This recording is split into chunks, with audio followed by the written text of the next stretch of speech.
What is grounded theory methods, and the limitations of grounded theory. So what is grounded theory? Grounded theory is a form of qualitative research that studies people's experience with some kind of process and then generates a theory or an explanation of how that process works. It's important to note here that the theory that's created in grounded theory is generated only from the data that's collected in the study. The theory does not come from other sources like other theories or textbooks or the researcher's own opinions or so on. That's why grounded theory is called grounded theory, because the theory is founded in or grounded in the data collected in the study. The first step of conducting a grounded theory is to determine if grounded theory will answer your research question. Grounded theory is good to use when there are no existing theories regarding the process that's of interest to the researcher, or there's a theory or theories that exist, but they weren't created for a certain group of people that the researcher is interested in. For example, let's say that there's no theory that exists in terms of the process of becoming a regular smoker while attending high school or college. A researcher could think, what theoretical model could describe the process of becoming a smoker in high school or college? The next step is recruitment. The researcher then recruits participants who have gone through or are going through the process of interest. This is known as theoretical sampling, finding a sample of participants who have experienced the process and can help develop a well-rounded theory. So, in our example, maybe it would be good to recruit smokers and former smokers from high schools and colleges and recruit people from a wide range of races, ethnicities, social economic backgrounds, and so on. The next step is data collection, and the main type of data collected in grounded theory is interview data. Although other forms of data can also be used for triangulation, the main data comes from interviews, and interviews are conducted until saturation is reached, which usually ranges anywhere from 20 to 30 or even more interviews.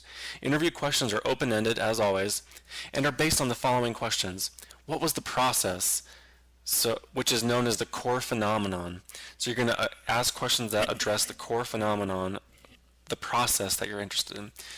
What influenced the core phenomenon to occur? These are known as causal conditions. What actions were taken by the person in response to the core phenomenon? These are known as strategies. And what were the outcomes or effects of those strategies? And this is known as consequences.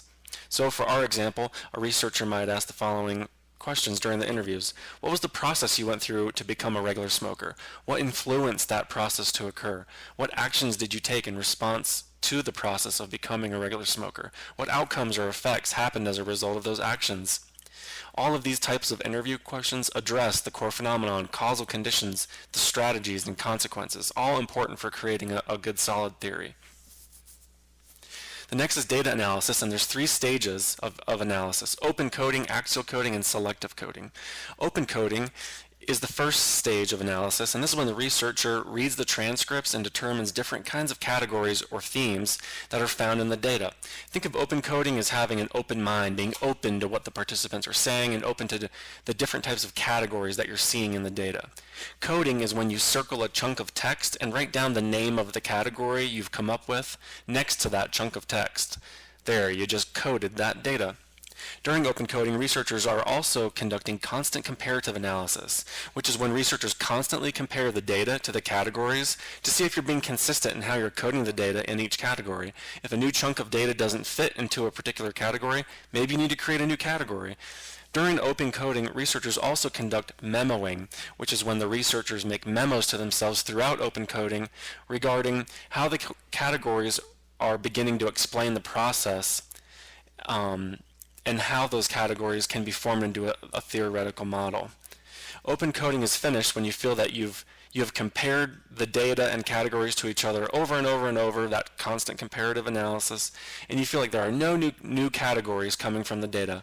You've read the transcript so many times, you feel like you have found each major theme and there's no more things that can be made, so you're done open coding, and researchers would say that their data at this point has been coded. Axial coding is the next stage. This is when the researcher uses the codes and memos and thinks about how each of the categories relate to each other. This is the part of the analysis that actually develops and forms the theory. The researcher looks for categories that may be the core phenomenon, causal conditions, strategies, and consequences, and the researchers researcher thinks how these categories connect to each other. Researchers show these relationships, these connections, through a coding paradigm or a logic diagram, same thing, which is a visual model that shows the categories with lines and arrows to show an explanation of how the process works. Finally, selective coding is when the researchers write a storyline about how the theory explains the core process, how all of the categories are related. It's an overall explanation of the theory. And finally, discriminant sampling. This is the final step of grounded theory, and it's when researchers recruit a whole new group of participants who are similar to the original participants, and the researchers conduct the same interviews with these new participants. And the point of this is to determine if the new participants' experience with the process of interest will be similar to the theory that was already created. This helps to test and verify if the theory is accurate or not. There are some limitations with grounded theory. It can be hard to recruit participants depending on the process of interest. It can take a lot of time to gather data, analyze data, come up with your model, and so on. And analysis can be difficult. It can be difficult to categorize and code all of that data. And there may be researcher bias in terms of the study and what the categories are and so on. Also, small samples of participants, because of that, can we really say that their experience with that process is what has been felt by others? Although discriminant analysis helps to verify the model, if we're only dealing with a small number of participants in a particular area of the country, I'm not sure if we can really say that their experience with a certain process can fully be pictured in a model and apply that to everyone else in the world. So in conclusion, grounded theory is a form of qualitative research that studies people's experience with some kind of process and then generates a theory and explanation of how that process works. There are some key practices, key words that are associated with grounded theory, including theoretical sampling, core phenomenon, causal conditions, strategies, consequences, open coding, constant comparative analysis, memoing, axial coding, selective coding, discriminant analysis, and that the theory is grounded in the data. And grounded theory has its limitations.